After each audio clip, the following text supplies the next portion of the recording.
folks, it's Jay here. I'm going to start doing a Kerbal Space Program playthrough. So since 0.22 came out, we're going to take a shot and do the career mode together. So what we're going to do is go ahead and start a new game. And we're going to start new, and we're going to start a new career. And it is going to be called J Career Playthrough.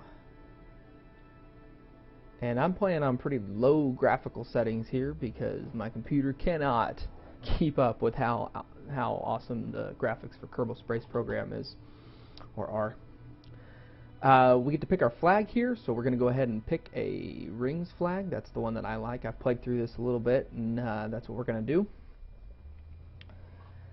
Now, if you haven't played Kerbal Space Program before, it is a space simulator, so space program simulator. So here's our main screen here. We have our building complex, and that's just where we're going to be building all of our rockets. And then we have a space plane hangar where we can build a a space plane, which I don't know how much of that will do. We may do that later on. And then we have our astronaut complex here. This is where we're going to pick all of our astronauts, all of our Kerbals, and then here's our research and development, and this is where we're going to spend our points for the science and the things that we complete while we're in space. This is our tracking station. We can have multiple missions going on at once, and then we have our launch pad over here. And for right now, we're going to go to the vehicle assembly building, the VAB, and we're going to put together our first spacecraft. Now, this first flight, what we're going to try to do is just get up as high as we can, do as much research as we can, and then go from there. We're gonna by doing the research, we are going to gain science, which is how they rank experience, and then we're gonna buy some more parts and maybe get into space. So for right now, I think what we're gonna do is get a couple of fuel tanks here. And I am going to pick 4 right now. And then I'll put a rocket on there. Now,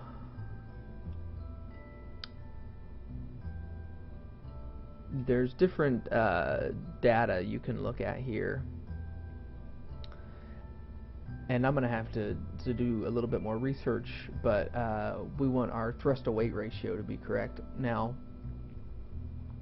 right now you can see I don't have a lot of parts, but I do have my utility parachute. And here's my science. I have the Communotron 16. And right now they don't have any, like it says the cost up there and the amount in stock. And right now there's no money system. It's just based on the system of science. And I'm going to go ahead and, even though we don't necessarily need one of these on there, I'm going to go ahead and put it on there. And we are going to call this the Moon 1, because the Moon is the Moon analog here, and Kerbin is the Earth analog. So that'll be good for us. And I think what we're going to go ahead and do is take this out to the launch pad. Now, you've probably seen a lot of folks out there playing Kerbal Space Program Let's Plays, and what I wanted to do is just play through it myself, get acquainted with the game. And this is an open beta, so you can go and buy it right now from the Kerbal Space Program website, and you can play it for yourself if you like it. If you don't like what I'm doing, if you like what I'm doing, if you want to try it out for yourself, I think it's only about $23 right now. And then you have access to the game. You have access to all the future updates, so that's really awesome. The folks at Squad have done a really good job. And I'm going to shift my view here a little so that I don't have to render as much of the terrain and environment. Your control for your throttle is going to be with your left shift and your left control. Left control is decreasing the throttle, and left shift is increasing the throttle. If you press X on your keyboard, that's going to completely cut your throttle, which is going to be handy for some of your burns. And there's our little space complex over there, and you can see we have Jebediah Kerman here, and he's pretty content looking right now. And you can see up here we have our resources tab, which is our electric charge, our liquid fuel, and our oxidizer. Our oxidizer is really going to help with our RCS, and then our liquid fuel is how much we have stored in here. And then our electric charge is what we use to power these different sorts of science equipment, science pieces. So like the Communitron here is an electric piece of equipment. So we got a nice little scenic view right here. Get a picture of that. Okay, we're standing by to launch. And I'm going to go ahead and increase my throttle just a little bit, and we're going to go in 5, 4, 3, 2, 1. And we are lifting off for our first trip. Oh, this is bad news. This is actually really terrible news. Oh, I feel incredibly silly right now. Okay. Well, what happened was my staging was off. So you over here, you see your little staging area. Oh, everybody's okay. Everybody's okay. Jebediah is very concerned about what just happened right there. Your staging over here, gosh, I might actually get some science for that. So your staging is you put your rocket on the first stage, so it's going to launch first, and then I got 5 science. That's really funny. Let's go back to the vehicle assembly building. Oh my goodness. That's a total noob mistake. Okay, here's your staging over here, and I'm going to add a stage. So what happened is that when I launched my rocket, my parachute came off at the exact same time. So that's what we saw there. Okay, so let's go ahead and save that, and we're going to launch it this time, and hopefully we can be a little bit more successful this time.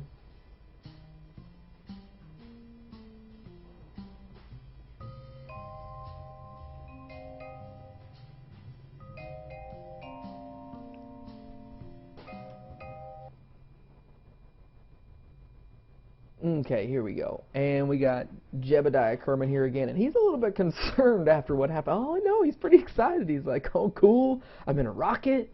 I'm gonna blast off. I'm gonna, not get into space, but I'm gonna get up into the upper atmosphere. I'm gonna be higher than any Kerbin's ever been before."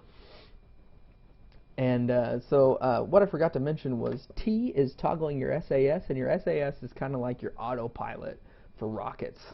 And your SAS is controlled from your crew hatch, so you don't have to add any special parts. Later on, they have computer hatches, so like you don't have to have a Kerbonaut actually. Oh, he's dancing in there. You don't have to have a Kerbonaut actually in the capsule here for it to work. It'll be like a drone. So let's try this again. Maybe not destroy everything. Okay, in 5, 4, 3, 2, 1, blast off. There we go. We got a nice looking ascent here. Everything's looking good. And I'm speeding up pretty well. I'm not too heavy. Now my liquid fuel, what I've done in the past is I used 3 fuel tanks, and this time I actually used 4, and hopefully that'll make it so I can get a little bit further up into the atmosphere. I don't think I'm going to be able to get into orbit with this amount of fuel, but I could technically use some solid rocket boosters, but I don't know that that's necessary at this point, because we're so early into it, and we're just trying to get our space program going. Now down here is your nav ball, and that's where you're going to control all of your navigation from. So your navigation works with your regular WASD keys, and it corresponds to the direction on the nav ball. So if you hit S, it's going to go to the S direction, no matter what way the nav ball is facing. So that's really going to help you orient yourself later on. Now, one thing is these are flight controls, so your W is going to send you forward. No, sorry. Your W is going to send you backwards, and your S is going to send you forward. Inverted flight controls. Now we are at about, I'm going to lower my throttle here because we are at about 8,000 meters, and at about 10,000 meters we're going to start a gravity turn to this 90-degree mark. Just a little bit of one. Now I don't have no expectations of getting into an orbit at this point. So, but okay, I'm gonna lower that a little bit. I'm gonna just lean over this way, just a little one. And Jeb's looking great. And as you can see, we only have about a third of our liquid fuel left. Everything's looking good. Our yaw is wibbling wobbling a little bit, but that's okay. Our heading's at about 89 degrees, and now you can hit M and go into the map screen, and it shows your apoapsis, and our apoapsis is going to be increasing pretty rapidly. I don't think we're going to get anywhere near where we need to be. Like as you can see right here on the upper left, our liquid fuel is going down. Now, I'm hoping that we can maybe get this to about 70,000, which would be really nice to be able to do. I don't know that we're going to be able to do it, but that's the goal here. And I say we're not going to be able to do it. We're going to obviously be able to hit that mark, but see, as you can see, but it's going to come down because of the gravity of the gravity and friction of the Earth, the pull of the Earth, or sorry, Kerbal. Now we have a little bit here, and what I'm going to do is in a minute and 25 seconds I'm actually going to add a maneuver here, and I'm just going to expand that out. And I'm only doing that because, and I'm shifting us back into our flight here. I'm only doing that because I want to get an estimated time here, a time node down here. So I'm going to roll us over here, and I don't think we're going to get into any sort of orbit, but we're going to get pretty far. This is kind of like the ballistic missile area here, and at 70,000 we're in space, if I'm not mistaken. Now, one thing is there's a possibility that I could get into some sort of orbit. I don't know. No, there's no possibility I can get into any sort of orbit, but I got to make sure that I can deorbit. I can get back to Kerbal. So, and there you got your our space center is down here, I believe. And Jeb's looking great. He's having a great time. There we go. We're in space. He is the first Kerbonaut in space, and I think let's see the cruise port. Yep, while in space near Kerbal. Now it seems we are very much in space right now, and the sky seems mostly below us, so we're going to keep that data. That is some important scientific data, and as you can see, we are at about 20 seconds from our burn. And I think what we're going to do is just I'm going to go actually to the map screen here. And I'm going to control it from here because I don't want to get into an orbit because I don't have enough fuel to... Oh, here we go. And we're going to go ahead and start this burn. See what we can get. And there we go. We no longer have any fuel. So as you can see, we expanded our orbit a little bit, and it's just going to go right down and splash down in the ocean. So, and I don't know that I'm going to do this. I'm going to send him out on EVA, and he's just going to be hanging here. And I want him to give an EVA report. And I'm not going to get him off the vessel. I just want him to hang on to the vessel. And I've recorded my observation about the situation. And we're going to go ahead and keep that data. and then I want him to board right back into the ship there. And as you can see, that was stored.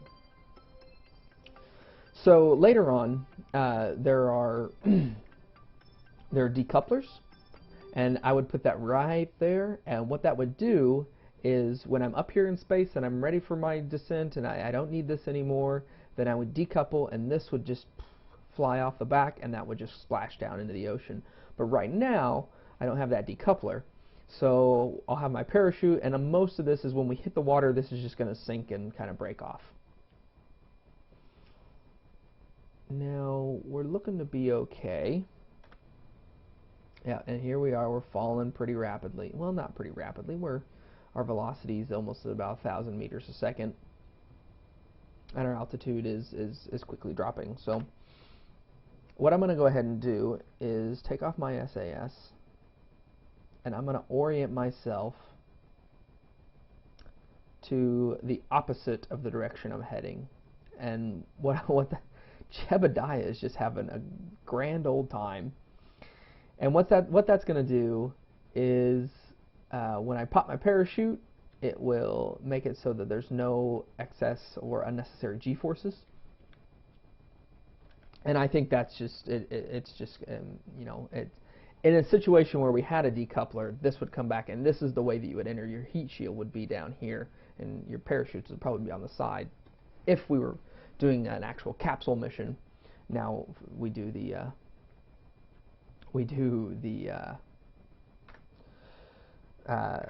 well, we don't do the shuttle missions anymore, but we did do the shuttle missions where we actually landed it, which is incredible and amazing to me. And as you can see, we're coming down. We're going to eventually come down into the ocean, and the ocean's not very magnificent, especially with my graphical settings. And I'm going to wait and pop this parachute at about, and I will take that off and orient myself in the opposite direction here. And at about 10,000 meters, I'm going to go ahead and pop my parachute. Jeb. And you can see our G-forces are increasing. They're increasing. I don't want to get anywhere near here. And I think we're going to get to about 10,000 before any of that happens. Like you can see, our surface velocity is just really dropping now that we're into this part of the atmosphere. And I'm going to go ahead and pop that parachute, which that's the proper staging for that parachute. Unlike how we did it the first time, this is the proper staging. So, and this is just, now that we have our computer control off, this is just going to,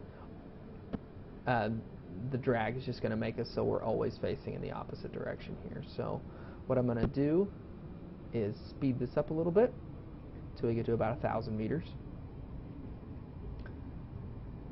I think Jebediah is one of my favorite Kerbonauts. He just has the greatest time. And I think that's how I would probably react if I was on a spaceship. That is fantastic. And you can see we get a little bit of lag when we start to have to enter the water. So I'm going to, there we go, and the parachute pops at 500 meters. And I'm going to speed this up down until we get to about 100 meters.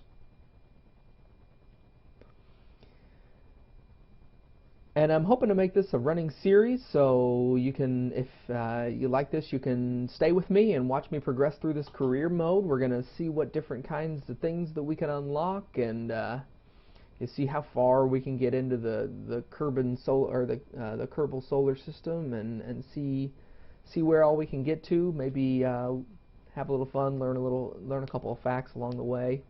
And we are coming in for our splashdown. Our splashdown, there we go. And as you can see, we lost all of our extra tanks there, and our parachute came off. So we can now recover our vessel. We can recover our vessel. And I actually think this is going to be a very successful trip, because we took a report on EVA, we took a report while in space, and then we successfully gathered all of our we recovered our vessel after a suborbital flight. So we got 26 science, which is really good this early on. So I think we're doing a great job. So what I'm going to do is go ahead and buy my basic rocketry parts, And I still have 21 science here, which is, research this please, thank you. So we got the choice of general rocketry, which is going to give us, oh, let's go back to basic rocketry real quick to tell you what we got. We got the decoupler, that's what I was talking about, the stack decoupler. We got the mystery goo containment unit, which is going to be very important for science later on. We got a smaller fuel tank. This is going to be really helpful for when we're in space, because we don't need as much fuel to get as far, so we can take little bits of fuel there. And this is a larger fuel tank than the one we had, so this is going to be really handy for when we're inside the atmosphere. Now, what we have is survivability, which is a small liquid fuel engine, which is going to really help us in space because, like I said, you don't need as much thrust when you're in space. We have landing struts, which are going to be really helpful when we want to land on the moon or when we want to land back onto the surface of Kerbal. And then we have some radio mount parachutes, which can be added to any other parts of the rocket. And then over here we have stability, and then we got a nose cone, we have a winglet, and we have radial decouplers. Now, the thing is I really want radial decouplers, but I think that I don't know. These are just separatrons, and then a liquid fuel engine, and then a basic solid fuel booster. I think we're going to go with stability, because these radial decouplers are going to be really handy. They can allow us to do any sort of, we can have a basic liftoff vehicle and separate that when it's completely used up, and then we are going to have the smaller vehicle that we can use in space. So I think that what we're going to go ahead and do is get the stability. We have now researched stability, and then our next upgrades, we can either come back in this, and then we have the construction upgrades, which are struts. These are like stability enhancers. These are like what you put up on the launch pad. These are further radial decouplers, and as you can see right there, it says that this is an extension of the 38K decoupler, so it can have a bunch of space between, so it can really reduce overheating in your engines. And then this right here is our tri-coupler, which is really cool. That's how we can get the effect of like the old Atlas V rockets, like the big rockets that you see in all the videos that are taken off so slow. You can add 3 different fuel stacks below that. And then we also have flight control, and this right here is a cockpit for a space plane. And then we have a winglet here, and then we have the Sputnik, not the Sputnik, the Stay-Putnik, and that is actually what we can make our satellites out of. So we can put scientific equipment on that, and then I mean, that'll be really handy. And I think that we want to wait there until we get a couple of until we get some solar panels, is what I was going for. And then we have an inline reaction wheel. Okay. And to be completely honest, I have no idea what that does. Now, I don't know. I'll research it. I'll research it and maybe tell you later. Okay, so that's going to be all for us this week with the Kerbal Space Program. Look for it on KerbalSpaceProgram.com from Squad. You can, like I said earlier, you can buy it for about 23 bucks, and that entitles you to all of the future updates, which is fantastic, great deal. And it's a game that everybody's been talking about. It's a really great game, really solid game. So if you enjoyed this and if you want to see more, leave a like on it for me. Leave a comment if you're willing to, and I will see you next week.